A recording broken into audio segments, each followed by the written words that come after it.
Hello, and welcome back to Mythic Mundi. In the vast tapestry of Greek mythology, the heroes are as bright as the stars.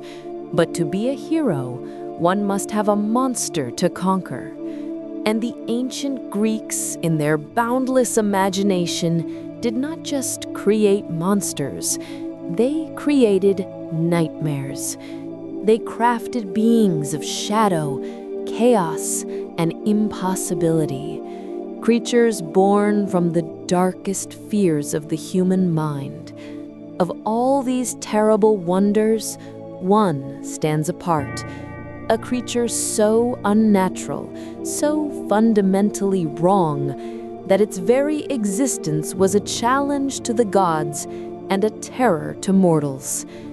It is an icon of horror, an impossible fusion of three deadly beasts breathing fire and devastation. Today, we journey into the scorched lands of Lycia to confront the abomination, the legend, the Chimera. What is the Chimera? Even to the ancient poets, its description was a catalogue of dread. The most famous account comes from the poet Hesiod. He described it as a single grotesque creature with three heads, or perhaps a body that was a fusion of three. In the front, the noble, terrifying head of a lion, giving it strength and ferocity. From its back, a second head sprouted, that of a goat, a bizarre and unnatural addition that hinted at its chaotic nature. And for a tail, it had a living, venomous serpent, hissing and striking at any who dared approach from behind. It was an affront to the natural order. Lions, goats, and snakes, these were all known creatures. But to fuse them, this was a design of pure malice. And as if this combination were not terrifying enough, the Chimera possessed a weapon of divine-level destruction. It breathed fire. Not just smoke, not just embers, but a torrent of unquenchable flame that scorched the earth, boiled rivers, and reduced entire villages to ash. But to understand this monster, we must look at its family tree. For in Greek mythology, monsters are not just born, they are bred. The Chimera was the offspring of two of the most formidable and monstrous beings in the entire pantheon, Typhon and Echidna. Typhon was the father of all monsters, a primordial force of chaos so powerful that he almost overthrew Zeus himself. He was a storm giant, a being of wind and fire with 100 dragon heads. Echidna, the mother of all monsters, was his mate. She was half woman, half serpent, a creature of decay and darkness who dwelled in a cave, birthing a lineage of terror. Their children were a who's who of mythological horrors.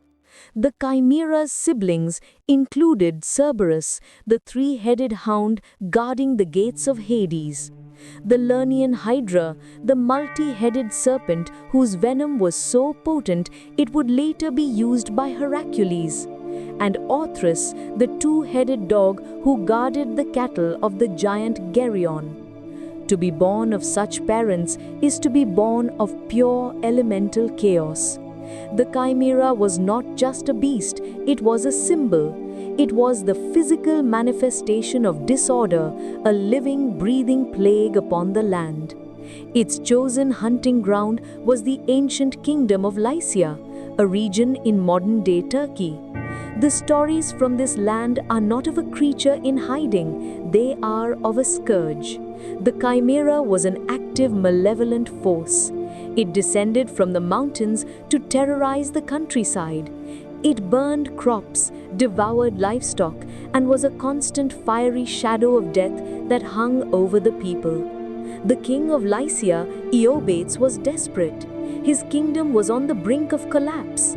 No warrior, no army had been able to even approach the beast without being incinerated. He needed a hero. And as fate would have it, a young exiled prince from Corinth had just arrived at his court. A man with a dark past and a desperate need for redemption. His name was Bellerophon.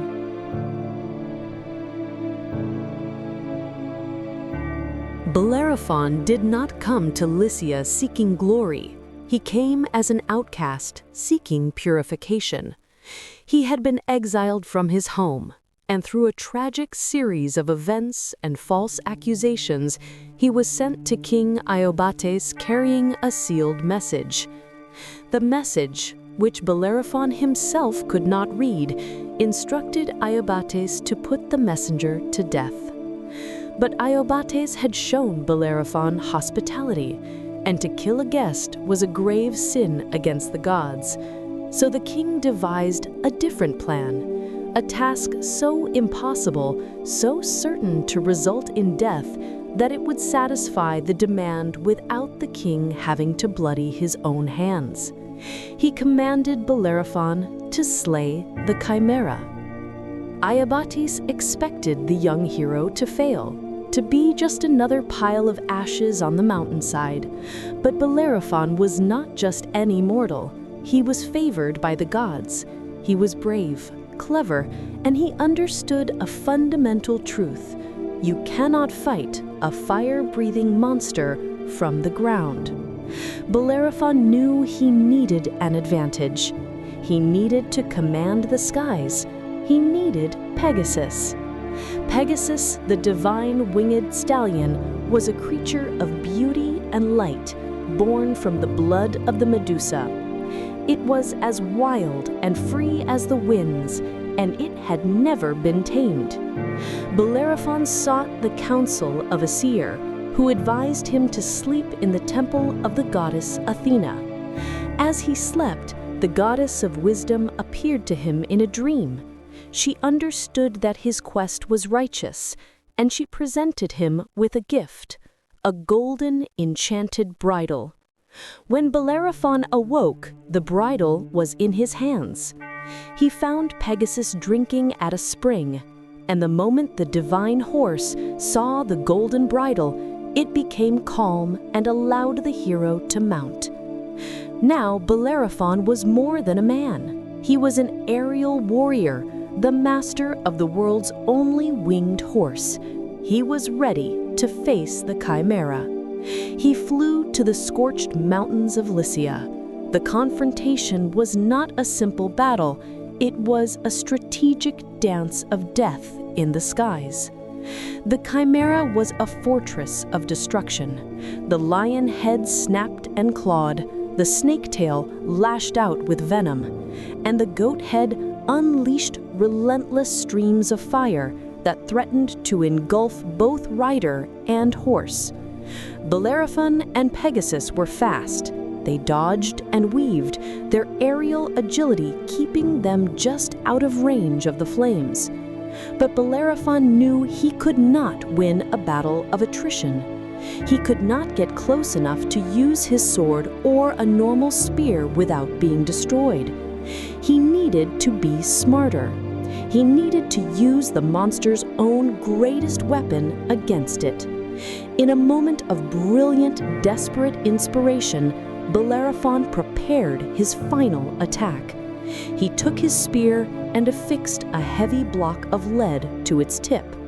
He wheeled Pegasus around for one final, terrifying pass. He flew directly at the monster's open, roaring, fire-breathing mouth. The Chimera, seeing its foe approach, did exactly what Bellerophon predicted. It inhaled, preparing to unleash its most powerful blast of fire. At that exact moment, Bellerophon thrust his spear, lead first, deep into the creature's throat. The Chimera's fiery breath erupted. The flames instantly melted the block of lead. The molten metal poured down the creature's gullet, sealing its airways and burning it from the inside out. The abomination, the unnatural fusion of three beasts, was defeated by its own fire. The unnatural creature died an unnatural death. Bellerophon returned to King Iobates, not as an outcast, but as the savior of the kingdom. His impossible victory marked the triumph of human ingenuity and divine favor over brute, chaotic force. The Chimera was dead, but the idea of the Chimera, that was just beginning. The monster story was not just a simple adventure. To the ancient Greeks, it was a profound parable. The Chimera, with its horrifying, mismatched body, was a symbol of chaos, the ultimate representation of things that should not be. Its defeat by Bellerophon, a man, and Pegasus, a creature of divine beauty, symbolized the victory of order over chaos, of civilization over savagery, of intellect over brute force.